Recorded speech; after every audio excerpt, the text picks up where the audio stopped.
Good afternoon. How's everyone doing? I see a lot of familiar faces. It's always nice to see Mary Valentis' English 350, some of the World of Writing Living Learning community here. It's always nice. Some of our great community members who attend so many of our events. I'll just say a few words of introduction. My name is Paul Grondahl, the director of the Writers Institute.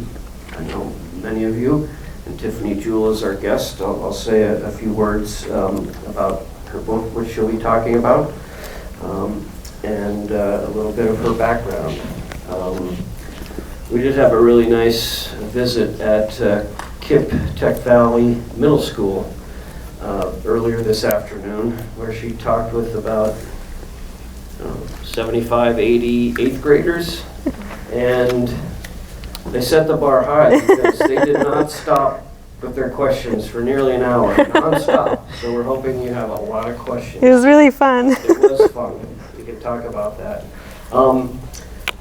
As I mentioned, Tiffany Jewell is here today to discuss her book. This book is Antiracist, published in 2020. Recommended by Oprah Winfrey, went on to become a #1 New York Times bestseller, and the first book that she had published for children and young adults. It's beautifully illustrated, and we do have books for sale. It'd be great if you want to get a book signed and purchase a book from our campus bookstore afterwards. It's beautifully illustrated by an artist whose name is Aurelia Durand. She's French, she lives in Paris.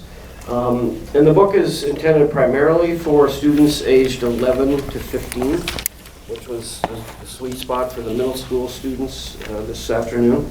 And it's a really hands-on book. It's very intentional, it's very active. There's 20 writing activities, young people to learn about themselves, better understand racial oppression, and it imparts a lot of helpful information and explanations about race, ethnicity, racism, and social identity. I should also mention that even before it was published, it was placed on several lists of banned books, and it's been called upon to be removed from libraries. So that's maybe something you want to ask Tiffany about. She identifies herself in the book jacket here as a Black biracial writer, an anti-racist Montessori educator and consultant. She has a twin. She's the mother of 2 children who are young activists themselves. She lives in Western Massachusetts, and she always reminds to mention it's on the homeland of the Pocumtuck and the Nipmuc. And in her spare time, she likes to bake bread, build with Legos, and play with her pet turtle, which she's had since she's 9 years old. Which the students didn't ask you about. I thought that turtle was going to be their big No, they were question. more interested in how much money I make. So please, a warm welcome for Tiffany Jewell. Thank you.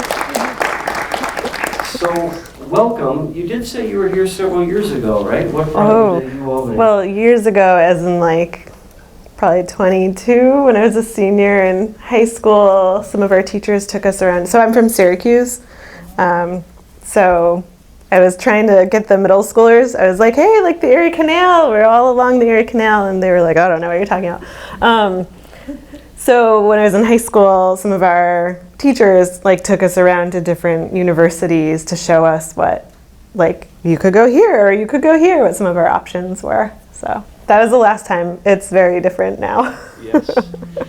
Janet, our artist here, is from Syracuse. Oh, nice. So Yay. I'm like, what high school did you go to? Henniger High. Oh, I went to Corcoran. My cousin went to Henniger. Yes. Small world. All roads lead to Albany.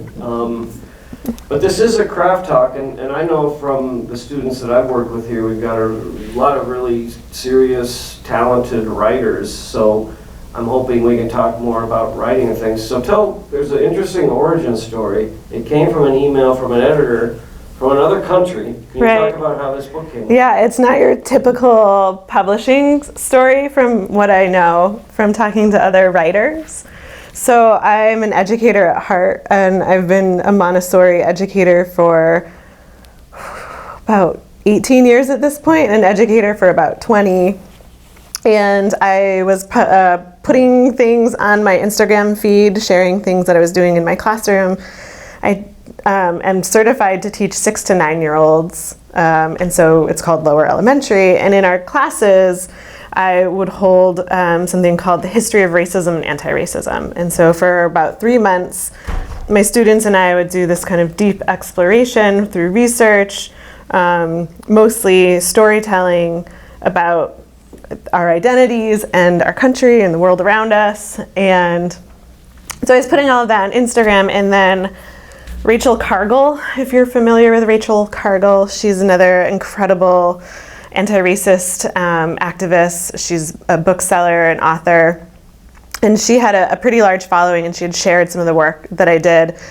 And a couple weeks later, I got an email in my inbox, in an email that I don't use that often, that was like, hey, have you ever considered writing a children's book? And it was from an editor at a small publisher in London. And I thought it was a joke, and so I didn't reply for a little while, because I was like, no. And I can tell you more about like my writing path. But I did email her, and we talked on what's called Thanksgiving Day in 2019, and realized like it was a real kind of actual thing. And she really let me kind of have autonomy in how I wanted the book to be, and the proposal, and the order and the format and everything. And so I started working on it. Soon after that, we had a contract pretty quickly. I didn't have an agent or anything. I didn't know how to get an agent or if they were important. But I did have one of my son's friend's dad was a copyright lawyer, and so he looked through the contract to make sure that I could retain my rights and everything, make sure that stuff was good. And so I signed the contract, and I started writing the book. I think it was probably December 2019 or January, not January 2020, because that's when it came out. But it was like, maybe I'm thinking like a year off. But it was a very like short kind of period. I wrote the book in about 3 months. And a lot of those stuff in the book is from the work that I did with my students. So it wasn't like I was creating totally brand new stuff. A lot of the reflection questions were things that we did in lessons and workshops with the kids, 6 to 9 year olds. And then I also did it in a summer camp program with middle school age students. And a lot of the stories of the history and stuff are stories that I would tell my students. And so a lot of the Montessori curriculum is a deep, like storytelling is a big part of it. I can tell you more if you want to know about Montessori later, but we do everything through storytelling in a way. And so it just kind of felt natural to write the stories I was telling my students into this book. And it took 3 months. I wrote it after my kids went to bed, on the weekends, and during my lunch breaks, because I was teaching full time. And yeah, that's the story. That's what, a lot of people want to write a book, and they often find excuses. There's just not enough time, I'm too busy. You didn't have large blocks of time. Talk about how you sustained. Did you already have the outline that was going to be 20 chapters of each kind of a different topic, and each with different activities, or did you just dive in? And then how did you, if you're only going in 20-minute bursts, 40-minute bursts, how did you keep the momentum? Yeah, so I'm a planner by heart. I'm a list maker. I still write everything in a paper planner, and I like to have the kind of like a monthly overview, and then 3 months and yearly. And so I really I had a very clear outline that I didn't deviate from. I tried it once and it did not feel good. And so I stuck to the outline, which helped, and really gave myself blocks and kind of deadlines. Each week my goal was to send in 2 or 3 chapters to my editor.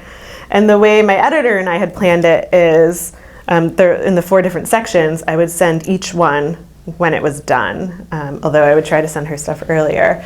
And Aurelia would then illustrate that section while I was writing the next one.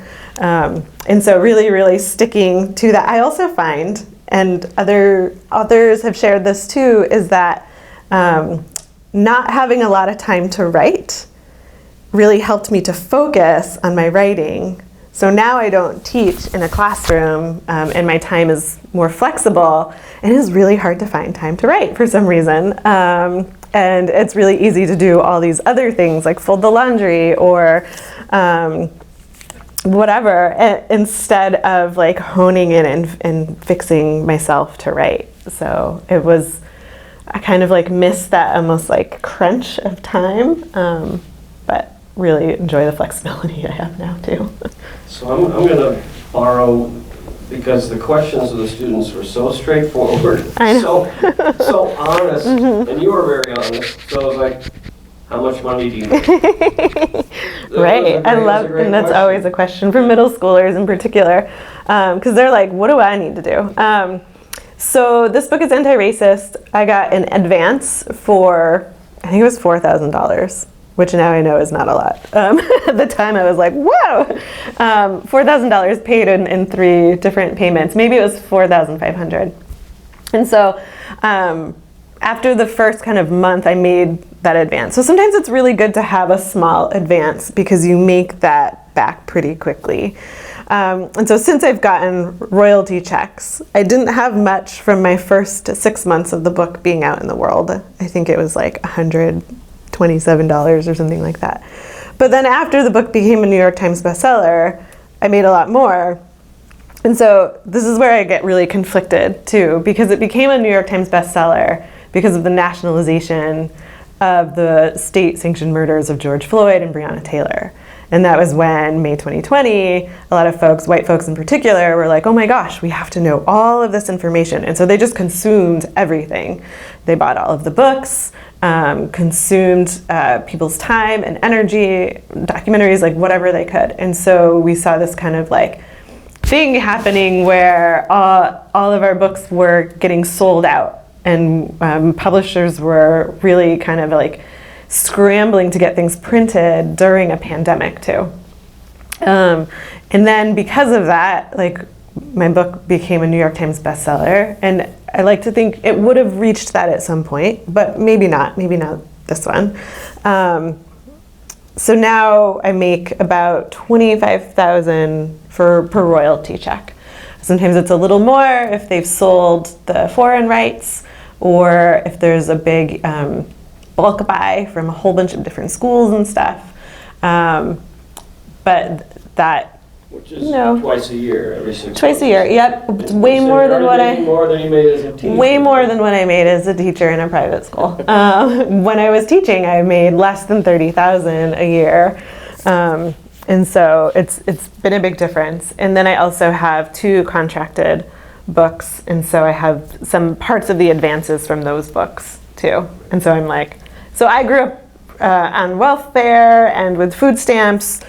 We were very working class, poor family. And so this is like the time of my life where I'm like, what is this? Like, I don't even know what to do that I like not overdrafting my bank account and I can actually like start paying down some of my debt. I'm 40 years old too. And so it's really exciting, and it's also kind of like daunting too. Another question they asked, which I love, and that was the answer was amazing. How many copies have you sold of this book? Right. So I'm not entirely sure, and I should have like looked at my last royalty statement, but it's probably about 500,000 at this point, which is awesome, I guess. I think so. I'm excited by it, and it's been translated in first German and then Portuguese, Swedish, and the Swedish version, I don't have those copies with me. The Swedish version is cool because there's another person, Patrick Conde, who is Swedish. He's a biracial guy in Swedish.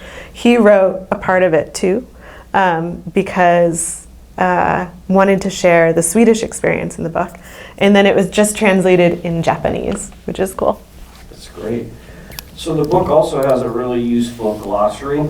You're very intentional about defining how you define these terms that are often, I guess, still fraught with a lot of, different interpretations. But also, there's a list of suggested books, and you were very clear about crediting authors who kind of came right when this wave was taking up. What authors and what books would you recommend to these students that they continue to read as they become more active as anti-racists? Yeah. So I have loved the book Stamped from the Beginning by Ibram X. Kendi. I think his work as a historian and the way he tells the story of history is really beautiful. And so I love that book, although it's like super thick. And so I've only ever listened to the audio. I could never get through the printed pages. But the young people's version written by Jason Reynolds and the even younger people's version written by Sonia Cherry Paul are both really incredible and very succinct. And so I love those books for that history part. Frederick Joseph also has some books.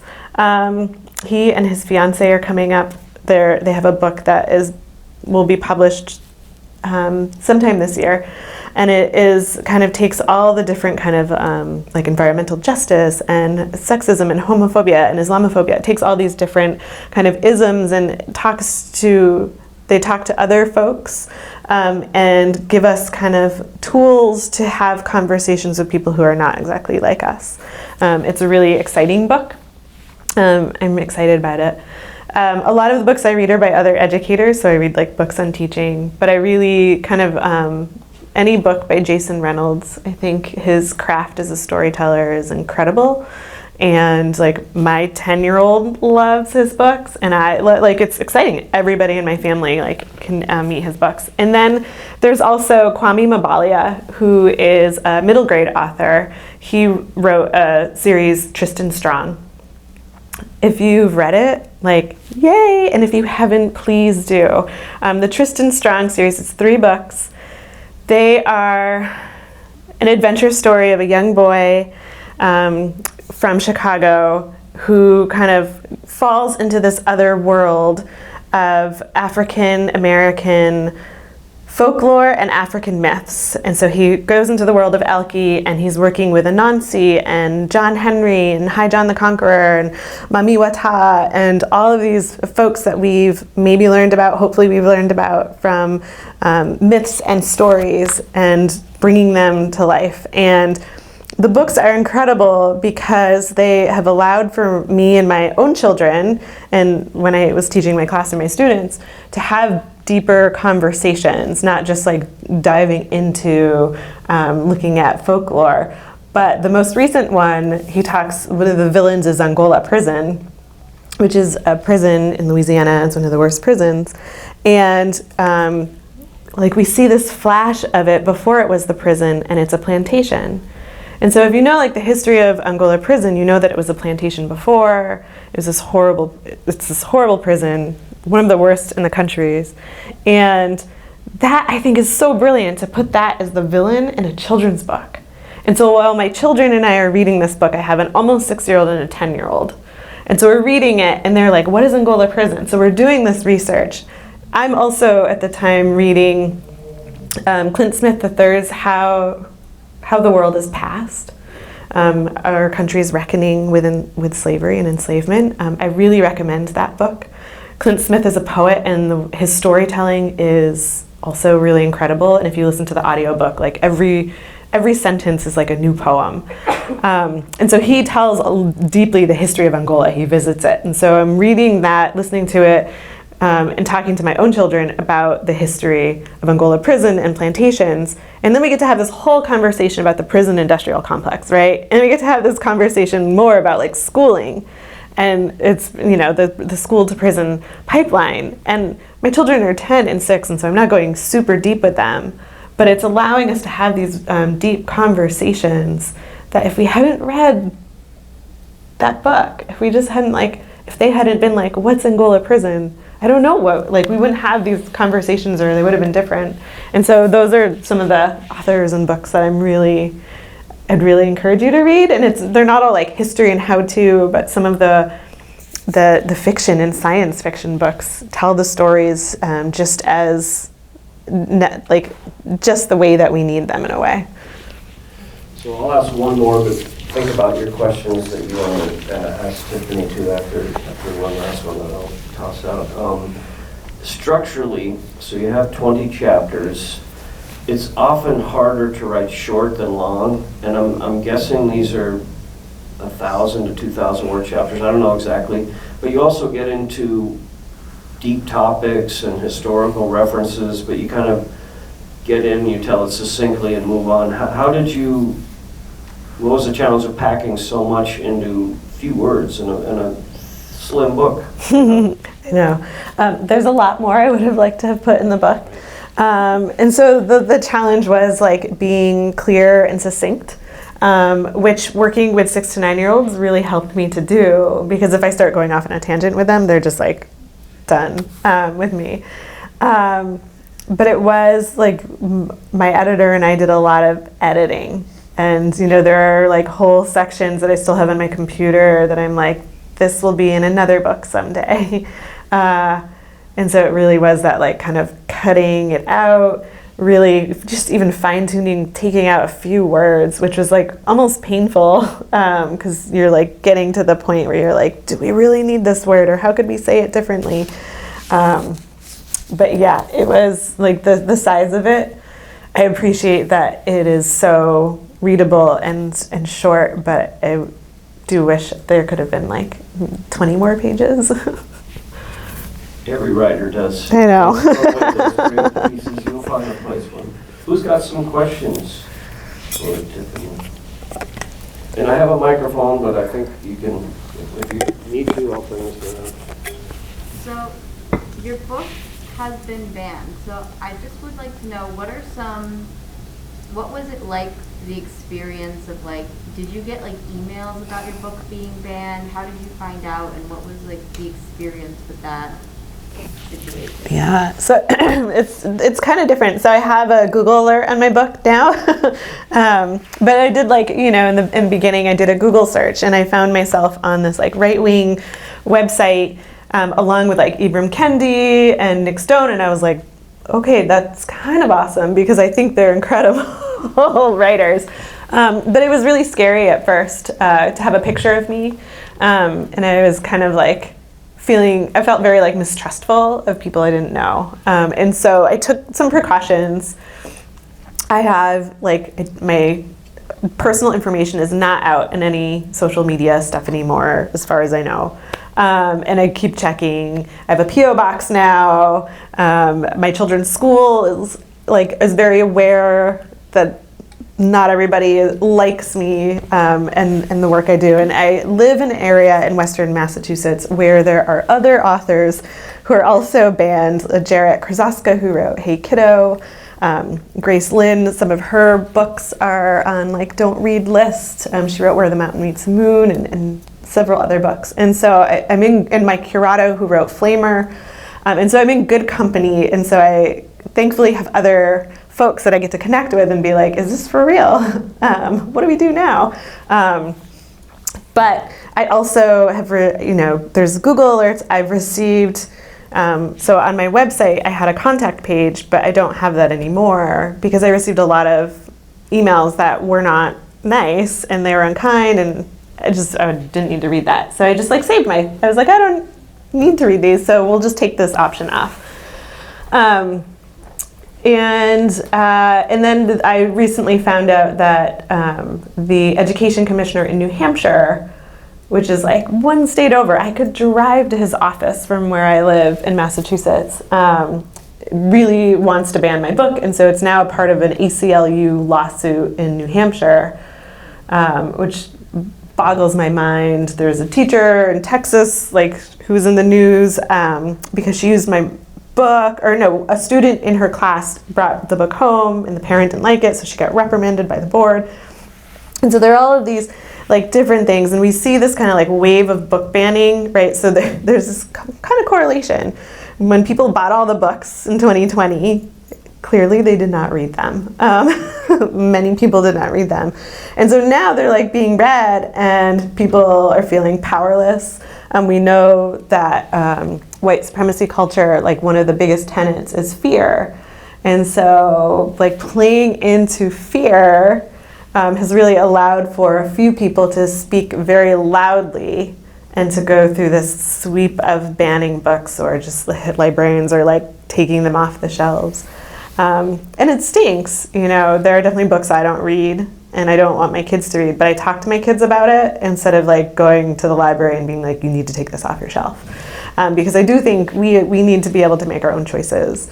And the thing with book banning too, and I say this when I'm talking to young folks, is our country is the only country that hasn't signed the United Nations Rights of the Child for a reason. So every other country in the world has, and our country hasn't, because we just don't trust children and we don't want to give them power. And the few people with the most power in our country, they don't want to give up any of that power. So much of like oppression is all about power, and who has it and who doesn't, and who's invited to use it and who can like use a little. And so these books, we know knowledge is power. It's incredibly powerful to see yourself in a book. It's incredibly powerful to learn about people who are not like you. And there are folks who just are like, oh, we don't want to give that power to our kids anymore. And it stinks. So if you like know any young people in your lives, or like you're working with any teachers or schools, like be a voice that says like, we actually need these books in our schools, because right now the folks who are louder are the ones who are trying to take them away. But more people, in fact, are cool with the books being in places. I don't even know if I answered your question right now. Thank you.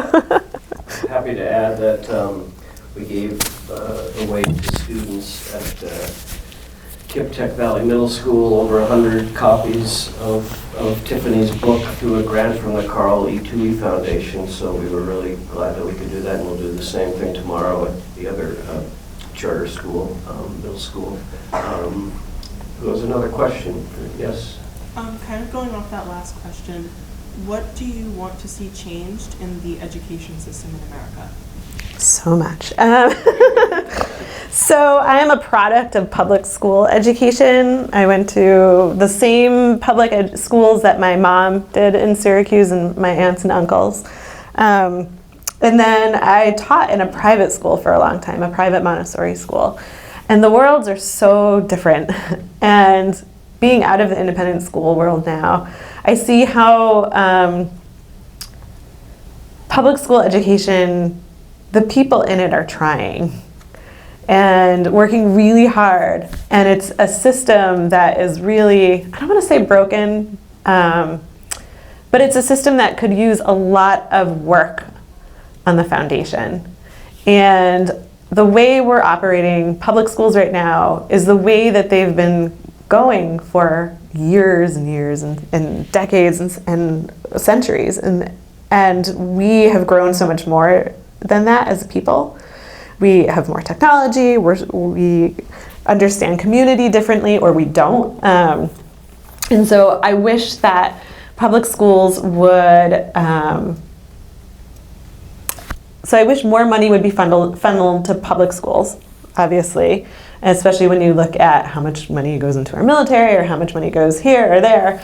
You know, in my own small city where I live, the schools they're going on budgets, and we didn't get any federal funding and we didn't get any state funding, and we got less funding from the city than we usually do. But the city still found money in this very small liberal Western Massachusetts city, but we're kind of like a town.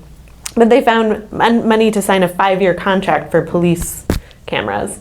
And I'm like, we don't even need those here. Like, we really don't. There's very little crime in where I live, and what we need is more community resources. And so I would love to see schools become more community-centered. I'd love to see them be open more for community events to happen there. But I would also love to get away with standardized testing. It stressed me out when I was in school. Stresses my own child out, and he's 10, and he was like, what if I don't do good on this test? What if I don't do well? And he didn't last year. And I was like, you know what? Your test scores don't define you. You don't have to take them. The only people who care about them are the people who are making the test because they're getting money. And then the superintendent kind of has to care because it determines whether our school gets money or not. But we also know that it's all related to budgets, and they're not going to give us money one way or another. So I would love to see an equitable redistribution of money for schools too. We know that some schools have more things because they're in nicer areas. I look at Syracuse, where I grew up, and my Elementary school was in very like poor south side of Syracuse.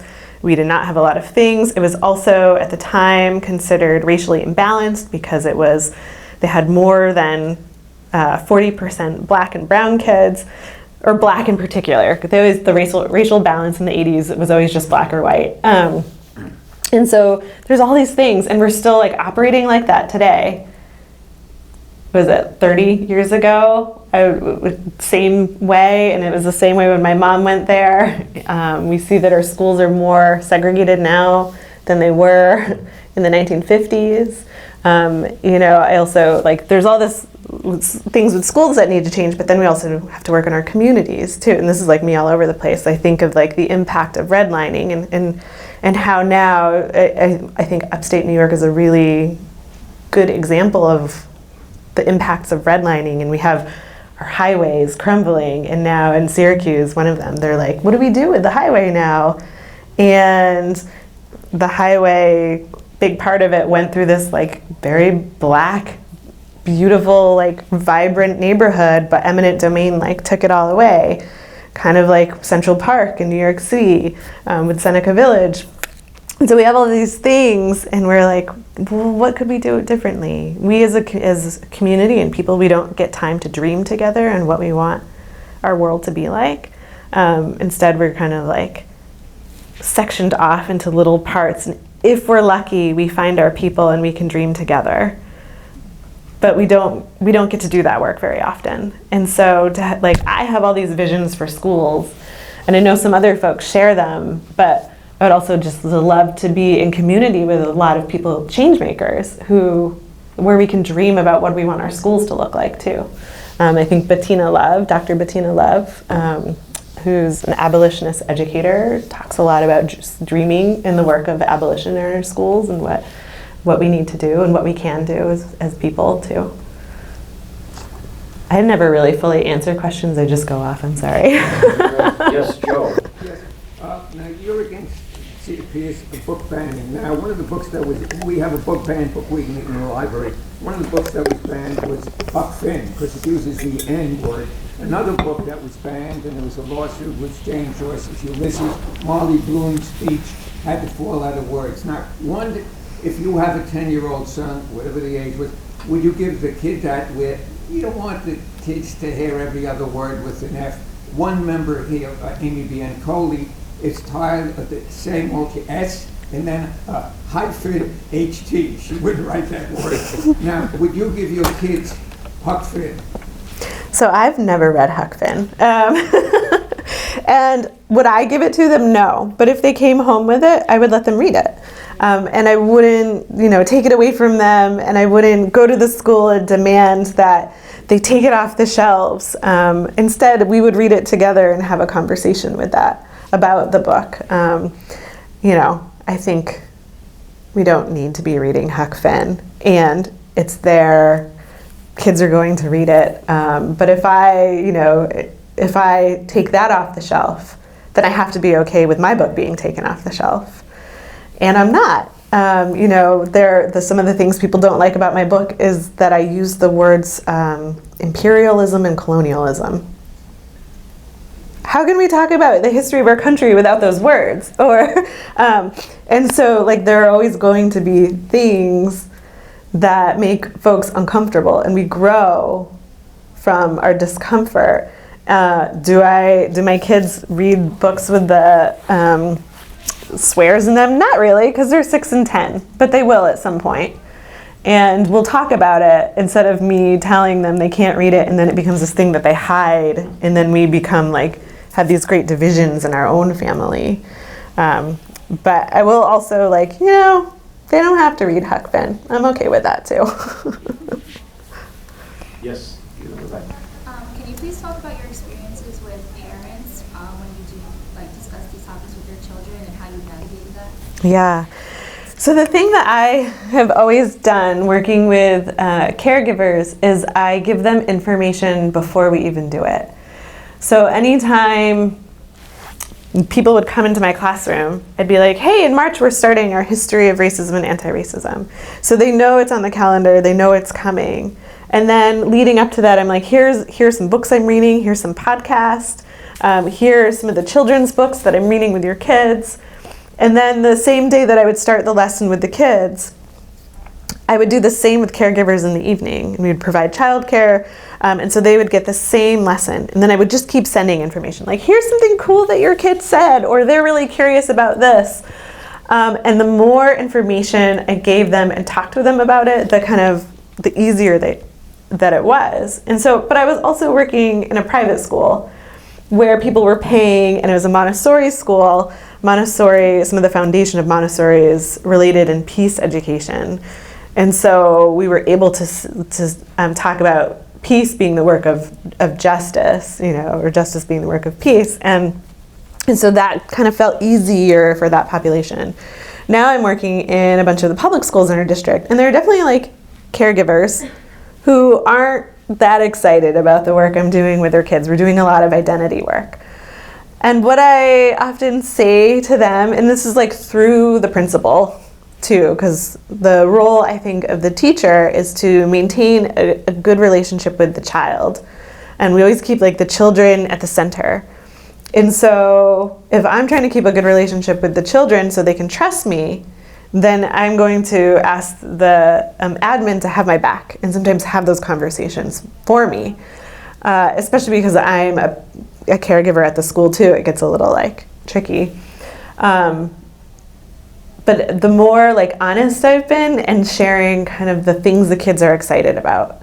We talk about skin color, and we're not saying like white is bad and black is good. Like, we're not saying that. We're talking about our skin and why we have the like melanin and why we're the colors we are.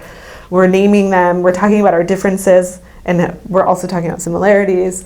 And a lot of times, like, the more information the caregivers have about what we're doing, the like easier it feels for them, or the more they're accepting of it, or they just don't want to read all the stuff you send home, and so they're like, fine, whatever. And so I always like encourage educators, like especially like anytime you're starting something new, just like give as much information. I would do this with our poetry unit. I would do it when we were like our division unit, like with all the different things. Like, here, your kid's going to do Montessori math, and it's a little different. Here's what it's going to look like. And I just found the more information I gave them, the more they trusted me, and also the more informed they were, if they wanted to be. You're welcome. I'll ask a question while we're waiting for some more hands. You mentioned earlier you were an English major in college, but that you really were drawn to math and you didn't see yourself as a writer. When did you start to see yourself as a writer, and how did not your English teachers encourage you to be a writer? Yeah. So I have a twin sister, and so part of being a twin always felt like a balance. I always felt like my sister she was always like more of the reader. She read faster or earlier than I did. She read, she drew, she's very kind of like creative. And so I like tended myself towards math and science. And I also just really like facts. And I like history too, but like math and science felt very like approachable for me. I was like on the math team, I was in science clubs. And so I went to Wells College for freshman year of college. And at the time, it was an all-women's college in the Finger Lakes and Cayuga Lake. And it was like less than 400 women. It was really small. And I was in Syracuse. My high school had like 1,400. And so I was like, whoa, this is weird. And I was working in science labs at the time and taking calculus at 7 in the morning. And it was okay, but I wasn't as excited as I was for my Jane Austen seminar. And I love Jane Austen. And I was really excited for the seminars to just be able to talk about books and talk about writing and to just kind of like be able to read for homework. It felt really exciting. So I switched my major because I was also like, I don't want to work in a science lab by myself. I'm a social person. And so I did that, and it wasn't until like in college, in high school, I wrote papers and things, and they were fine. My teachers liked me and whatever. But in college, I transferred to Ithaca College, which is slightly bigger, but not that big still. It was 1,500 people.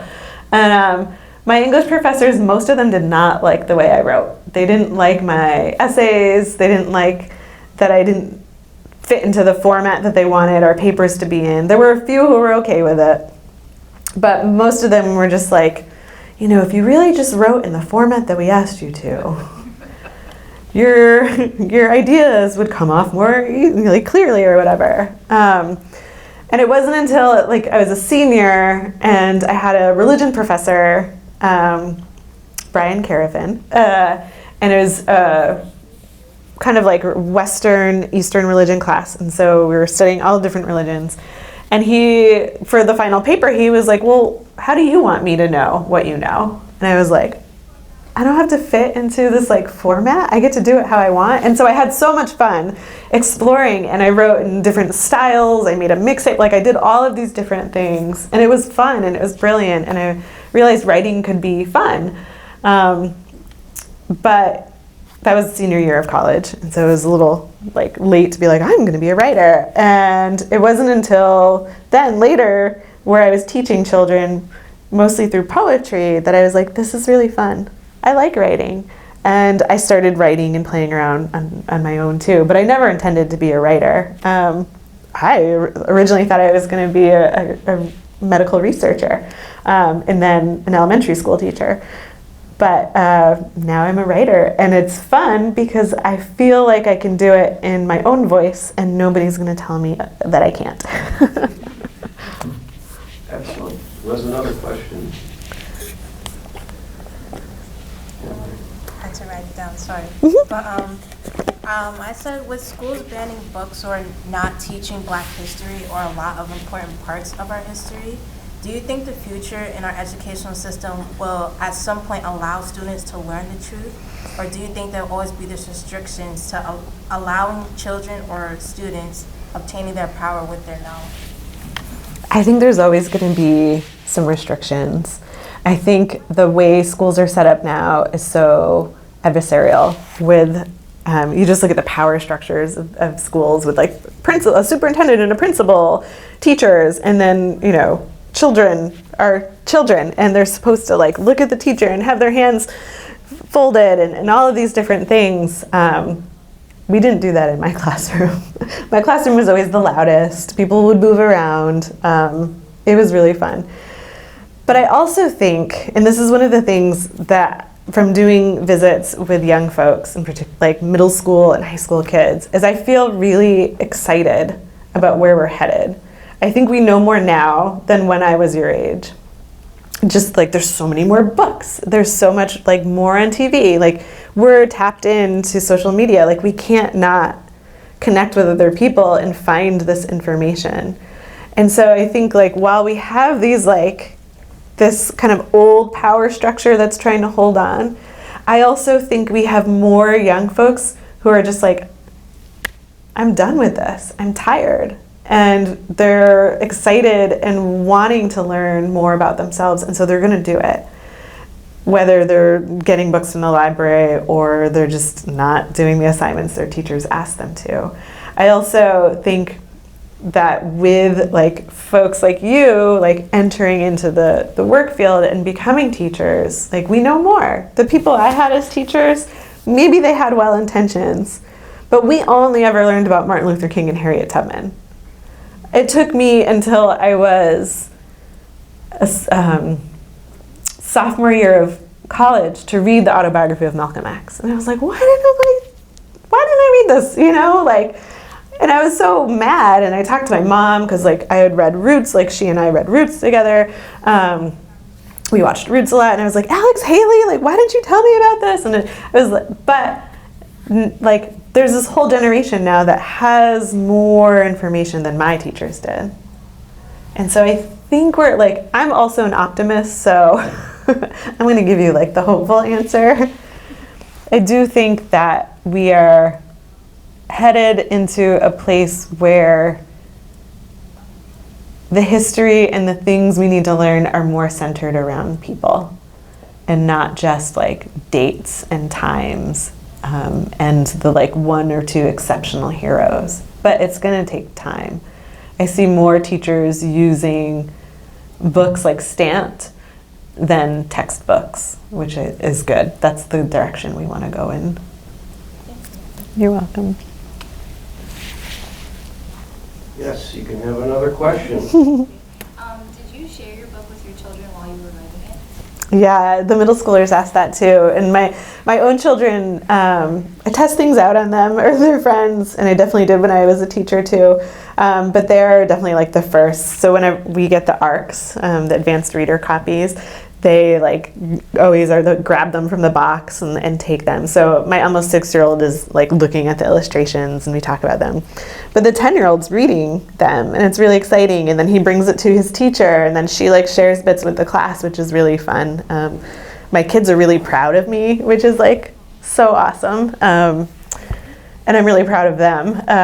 But they're also like critical in a really nice way. So they'd be like, oh, I don't know about that, Mama. You know, they help me edit things sometimes, which is really fun too. We have time for a few more minutes, a few more questions. I'd remind you, there are books for sale. I know Tiffany will be happy to sign a copy for you. It's a quick read, and then you could pass it on to a younger sibling or younger friend or family member.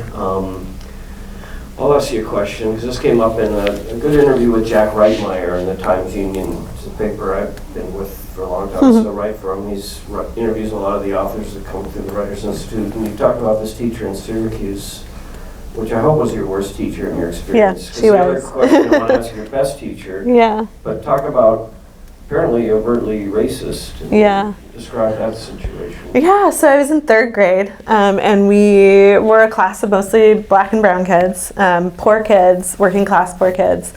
And we had a teacher who was a white lady from the suburbs and talked a lot about how great her kid's school was and all the things they got to do. I remember she read the book, My Teacher is an Alien to Us by Bruce Coville.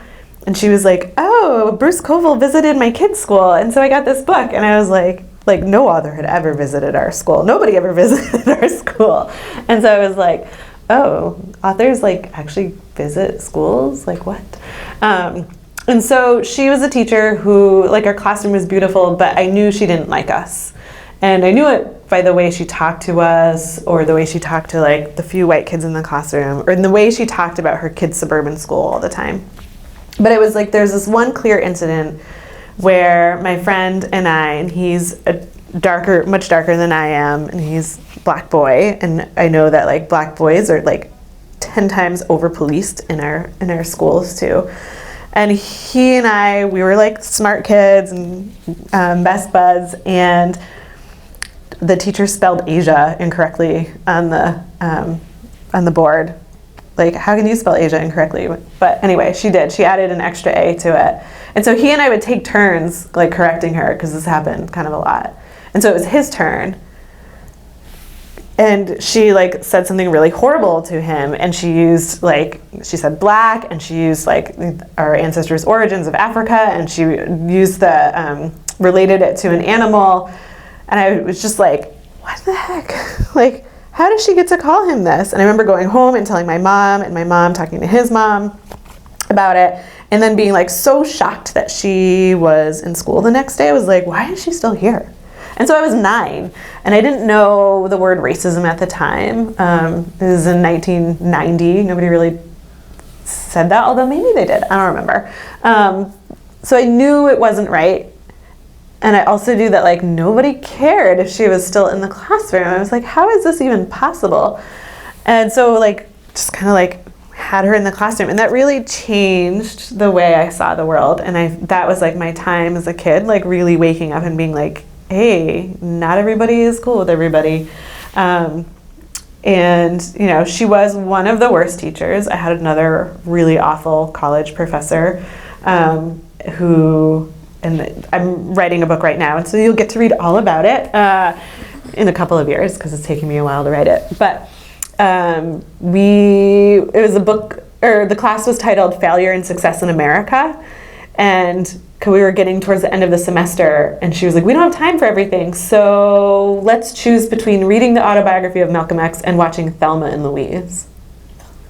Okay, like, those two, you can't even, like, compare them. One, like, just no. And, like, Thelma and Louise at the time in 1999 or 2000, like, it was on TV, like, all the time, okay? Like, everybody had seen it at that point. Everyone in my class was white. I was the only person, the global majority. And so everyone, like, voted for Thelma and Louise. And I was just like, how do we, and I, like, talked to her about it, and she was like, well, your classmates voted. And I remember thinking, like, but this shouldn't be like a vote. Well, first of all, you had me spend $12.95 or $14.95 on a book that we're not even gonna read. And I'm like, I couldn't afford it. I was like a work study student working like part-time in the theater. I was on like scholarships and grants, and like I couldn't afford to spend money on a book I wasn't gonna read. And then we're not gonna read this. It was like the only book by a person of color, by a black person on the reading list. And you're gonna substitute it for Thelma and Louise, which is a violent, kind of feminist, it's debatable, like, movie. I was so upset. And so that is also like the other worst teacher I've ever had. How about the best? The best. Let's end on the best. The best is so easy. That was Mrs. Campbell. She was my second grade teacher.